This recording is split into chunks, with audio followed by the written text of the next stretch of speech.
Hello everyone, जय भीम, नमो बुद्धाय। स्वागत आप सभी का ट्रुथ लिटरेचर में।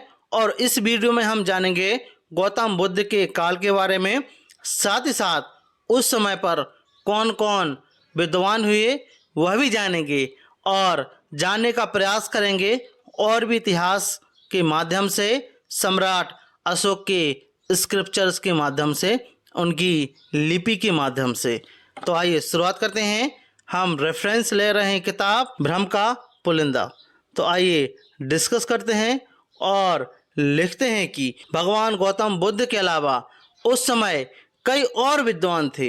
उन विद्वानों को पाली भाषा में ब्राह्मण, अब यहाँ पर आपको याद रखना है कि ये ब्राह्मण नहीं है, ये ब्राह्मण है, ब्राह्मण से संबोधित किया जाता था, जिसकी चर्चा सम्राट अशोक के चतुर्थ अभिलेख के माध्यम से किया गया है। धर्म की नीति के द्वारा अनैतिकता और ब्राह्मण समड़ा, मैं फिर से बोल रहा हूँ, यह ब्राह्मण नहीं है, यह क्या है, ब्राह्मण है। ब्राह्मण समड़ा के प्रति निरादर की प्रवृत्ति, हिंसा आदि को रोका जाए।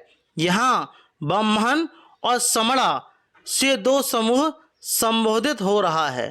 पहला ब्राह्मण जो मेगस्थनीज के अनुसार उस समय का विद्वान वर्ग था।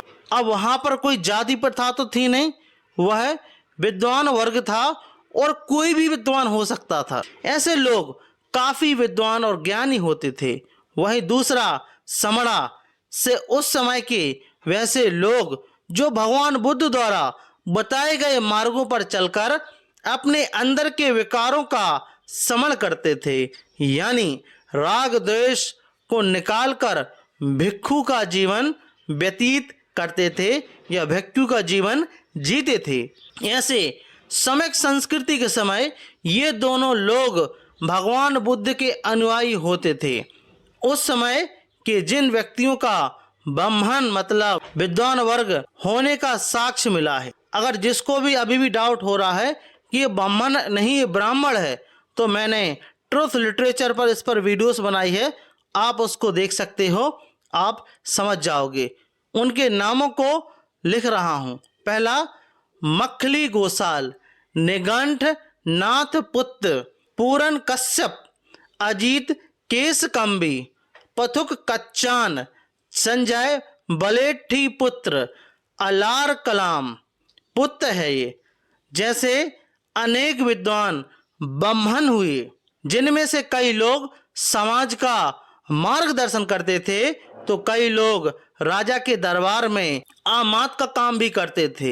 लेकिन इन सभी लोगों ने कहीं भी अपने आप को किसी जाति वर्ण से बांधकर नहीं रखा। ऐसे साक्ष्यों से यह स्पष्ट हो जाता है कि ईसवी सन से पूर्व जाति वर्ण नाम के किसी व्यवस्था का जन्म नहीं हुआ था। यह सिर्फ भ्रमवादियों द्वारा पुस्तकों के माध्यम से या गप्पों के माध्यम से भ्रम का पुलिंदा मात्र है। तो यह आप लोग देख सकते हो, यह सम्राट अशोक का ब्राह्मण अभिलेख। तो यहाँ पर ब्राह्मण लिखा है। आज लोगों की जानकारी में कितनी विडंबना दिखती है। जिस व्यक्ति सम्राट अशोक ने अपने कार्यकाल की पूर्व वाली प्राप्त जानकारी और वर्तमान में अपने द्वारा की गई जनहित की सारी जानकारियां के साथ साथ अपने संज्ञान में आई सारी जानकारी को हीरे की तरह दूर से चमकता हुआ जमीन के ऊपर स्तंभ लेख, पहाड़ के अंदर गुफा लेख और चौक चौराहे पर शिलालेख के सहारे लिखकर लोगों को जानकारी में दिया था, जो आज भी वैसे ही स्वरूप में स्थापित है, जिसको कोई भी देख सकता है। लेकिन उन सभी अभिलेखों में लिखित जानकारी को यहाँ के तथाकथित विद्वान ब्रह्मवंशी की विद्वता के कारण पठन नहीं हो पाया। उसकी जानकारी यूरोपियन विद्वानों के माध्यम से 18वीं शताब्दी के बाद भारतीय जनमानस को मालूम हुआ था। लेकिन जिस व्यक्ति ने कभी जन्म लिया या नहीं लिया, कोई जनमानस से जुड़ा हुआ कार्य किया या नहीं किया, पुरातात्विक रूप से कोई साक्ष्य नहीं मिला। उसकी जानकारी ब्रह्मवंशी धूर्त लोगों द्वारा हजारों वर्ष पूर्व यानी पाषाण सभ्यता से पूर्व की संस्कृति में ऐसा हुआ था, यह दावे के साथ कैसे लिखता और बताता है, इसे कथित विद्वानों का मूर्खता कहें या भ्रम का पुलिंदा, यह आप लोग तय करें। सम्राट अशोक ने अपने शिलालेख का लेखन करते समय उस पर स्पष्ट तौर पर अपना नाम अशोक लिखा था। फिर भी इन तथाकथित ब्रह्मवंशी विद्वानों को ऐसे महान शासक के नाम की जानकारी नहीं हो पाई थी।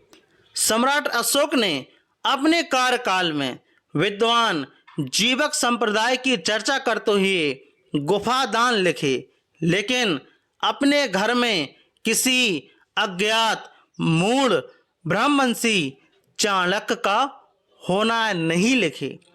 इसको ब्रह्मवादी की नादानी कहा जाए या ब्रह्मवंशी की धूर्तता द्वारा किसी पात्र का प्रत्यारोपण अर्थात इम्प्लांट।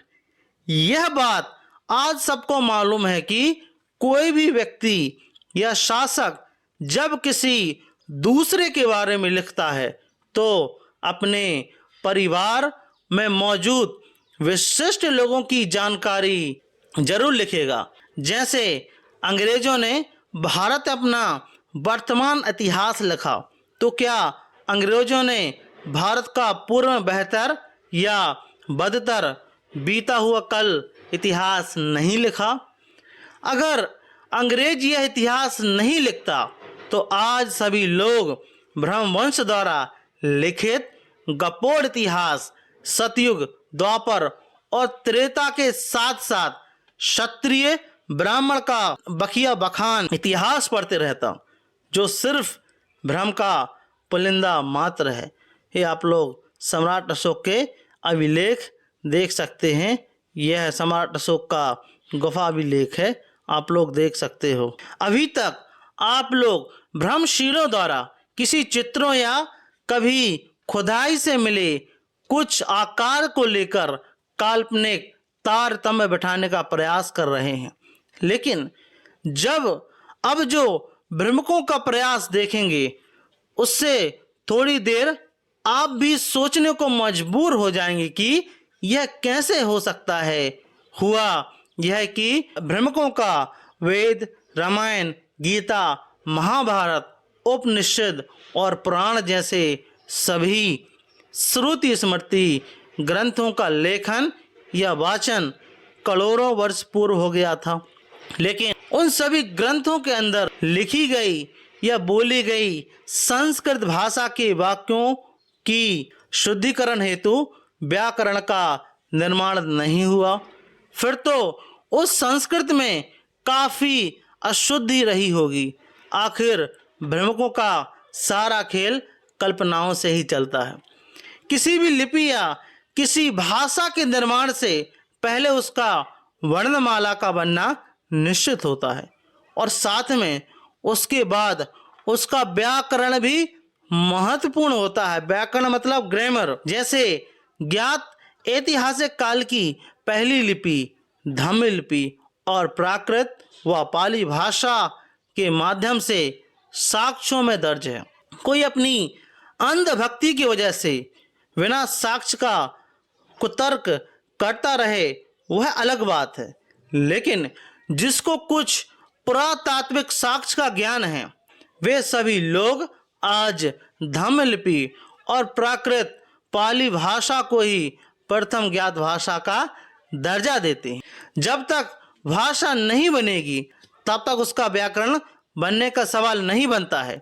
जैसे भगवान बुद्ध ने 563 ईसा पूर्व जन्म लेने के बाद से ज्ञान प्राप्ति और महापरिनिर्वाण तक लोगों के बीच में ज्ञान बांटते रहे। भगवान बुद्ध द्वारा जो लोगों को ज्ञान दिया गया वह पाली भाषा थी। इस वजह से उस समय पाली भाषा का विकास हुआ। अब जब पाली भाषा बनी तो इसके साथ ही इस भाषा के अंदर अशुद्धि नहीं आए, इसके लिए इसकी व्याकरण की आवश्यकता हुई। इसी वजह से पाली का व्याकरण निर्माण कच्चायन या महाकच्चायन और मोग्दलयान का नाम जुड़ गया। बाद में कच्चायन भी भगवान बुद्ध के शिष्य बन गए। लेकिन संस्कृत भाषा का निर्माण किसने और कब किया? इस संस्कृत भाषा का उपयोग कहाँ हुआ, यह सवाल रह जाता है। यह सवाल हम अगली वीडियो में खोजने का प्रयास करेंगे। तब तक आपको इतना टॉपिक जो वीडियो है कैसा लगा, प्लीज़ हमें कमेंट बॉक्स में ज़रूर बताएं। यदि आप ट्रुथ लिटरेचर पर नए हों तो ट्रुथ लिटरेचर को आप सब्सक्राइब जरूर करें, साथ ही साथ हमारी वीडियोस को शेयर ज़रूर करें। जय भीम, जय भारत।